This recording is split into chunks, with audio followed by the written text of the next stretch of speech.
1947 August മാസം 14 സ്വാതന്ത്ര്യം നേടിയെങ്കിലും ഒരു ഭരണഘടന തയ്യാറാക്കി റിപ്പബ്ലിക്കായി മാറാൻ പാകിസ്ഥാന് സാധിച്ചത് 9 വർഷം കഴിഞ്ഞ് 1956 സ്വാതന്ത്ര്യം നേടി 23 വർഷത്തിന് ശേഷം 1970 ഒരു യഥാർത്ഥ ജനാധിപത്യ രീതിയിലുള്ള തെരഞ്ഞെടുപ്പ് നടത്താൻ പോലും ആ രാജ്യത്തിന് സാധിച്ചത്.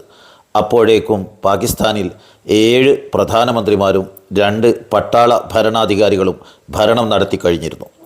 1970 തെരഞ്ഞെടുപ്പ് പാകിസ്ഥാനിലെ സുൽഫിക്കർ അലി ഭൂട്ടോയുടെ നേതൃത്വത്തിലുള്ള പാകിസ്ഥാൻ പീപ്പിൾസ് പാർട്ടിയും കിഴക്കൻ ബംഗാളിലെ ഷെയ്ഖ് മുജീബുർ റഹ്മാൻ്റെ നേതൃത്വത്തിലുള്ള അവാമി ലീഗും തമ്മിലായിരുന്നു. കിഴക്കൻ പാകിസ്ഥാനിലെ 162 160 സീറ്റുകളും തൂത്തുവാരിക്കൊണ്ട് അവാമി ലീഗ് മുന്നേറ്റം നടത്തി. പടിഞ്ഞാറൻ പാകിസ്ഥാനിലെ പഞ്ചാബ്, സിന്ധ് പ്രവിശ്യകളിലെ 138 81 സീറ്റുകളും പാകിസ്ഥാൻ പീപ്പിൾസ് പാർട്ടി വിജയിച്ചു.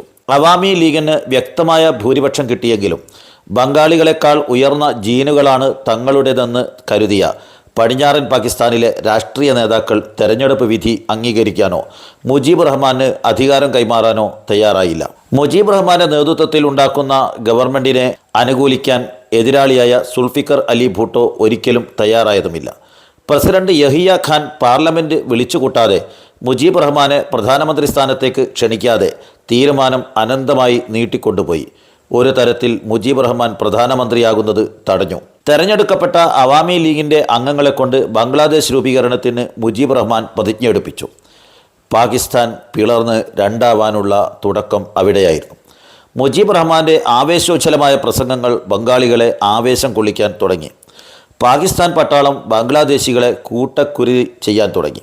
30 ലക്ഷം ബംഗാളികളാണ് പാകിസ്ഥാൻ പട്ടാളത്തിൻ്റെ ആക്രമണങ്ങളിൽ മരിച്ചു വീണത്. ബംഗ്ലാദേശിൽ നിന്നുള്ള ഇന്ത്യയിലേക്കുള്ള അഭയാർത്ഥി പ്രവാഹം ഇന്ത്യയെ ഗുരുതരമായി ബാധിക്കാൻ തുടങ്ങി. ഇന്ദിരാഗാന്ധി സൈന്യത്തെ അയച്ച് പാകിസ്ഥാൻ പട്ടാളത്തെ വളഞ്ഞിട്ട് പിടിച്ചു. മറുഭാഗത്ത് പശ്ചിമ പാകിസ്ഥാനിൽ നിന്ന് പട്ടാളത്തിന് കിഴക്കൻ പാകിസ്ഥാനിലേക്ക് വരാനുള്ള എല്ലാ വഴികളും ഇന്ത്യൻ പട്ടാളം തടഞ്ഞു. ഗത്യന്തരമില്ലാതെ പാകിസ്ഥാൻ പട്ടാള മേധാവി ജനറൽ AK നിയാസി ഇന്ത്യയുടെ ലഫ്റ്റനന്റ് ജനറൽ JS അറോറയുടെ മുമ്പാകെ നിരുപാധികം കീഴടങ്ങിയതായി എഴുതി ഒപ്പിട്ട് പ്രഖ്യാപിച്ചു.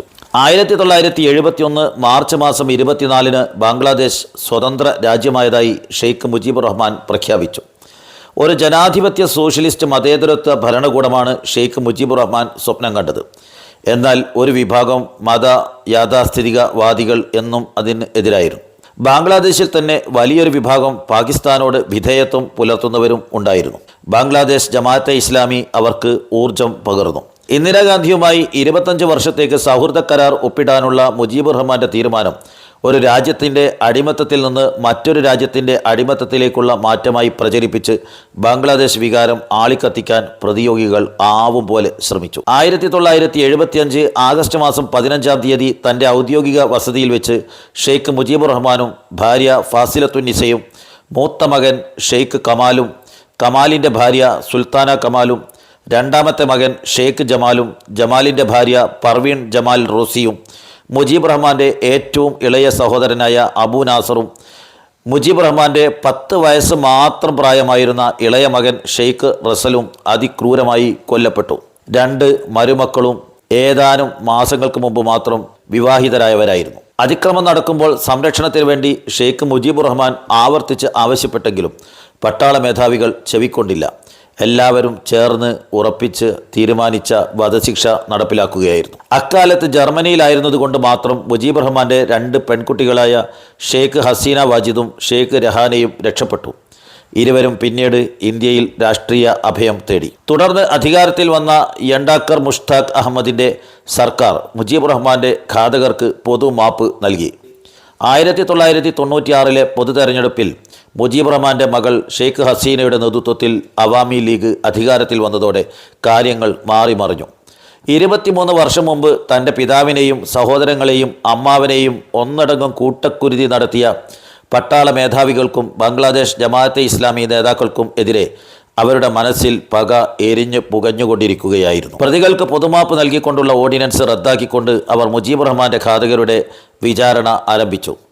താനാണ് മുജീബ് റഹ്മാനെ കൊല്ലാൻ നേതൃത്വം നൽകിയതെന്ന് വീമ്പടിച്ച് നടന്നിരുന്ന lieutenant colonel Syed Farooq Rahman lieutenant colonel Sultan Shahriar Rashid, lieutenant colonel Mohiuddin Ahmed തുടങ്ങി 3 പേർക്ക് വധശിക്ഷ നടപ്പിലാക്കുകയും അവശേഷിക്കുന്നവർ വിവിധ രാജ്യങ്ങളിൽ ഒളിച്ചിരിക്കുന്ന 12ഓളം പേർക്ക് അവരുടെ അഭാവത്തിൽ വധശിക്ഷ പ്രഖ്യാപിക്കുകയും ചെയ്തു. മേജർ ബസുലുൽ ഹുദായെ ബാങ്കോക്കിൽ നിന്ന് പ്രത്യേക വിമാനത്തിൽ കൊണ്ടുവന്ന് തൂക്കിക്കൊന്നു. അന്നു മുതൽ ഏത് വിധേനയും ഷെയ്ഖ് ഹസീനയുടെ ഭരണകൂടത്തെ അധികാരത്തിൽ നിന്ന് പുറത്താക്കാൻ എതിർ ശക്തികൾ ശ്രമിച്ചുകൊണ്ടിരിക്കുകയായിരുന്നു.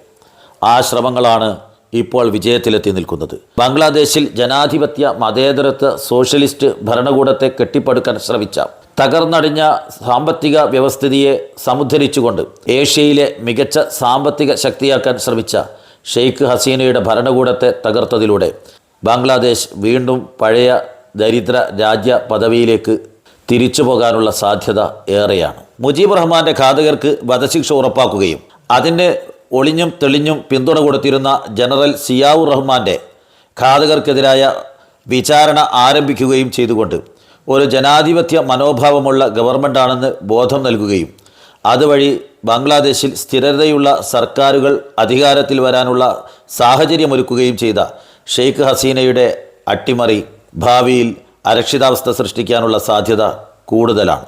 അത് ഇന്ത്യയിലേക്ക് അഭയാർത്ഥി പ്രവാഹം ഇരട്ടിപ്പിക്കാനുള്ള സാധ്യതയും കൂടുതലാണ്. നന്ദി, നമസ്കാരം.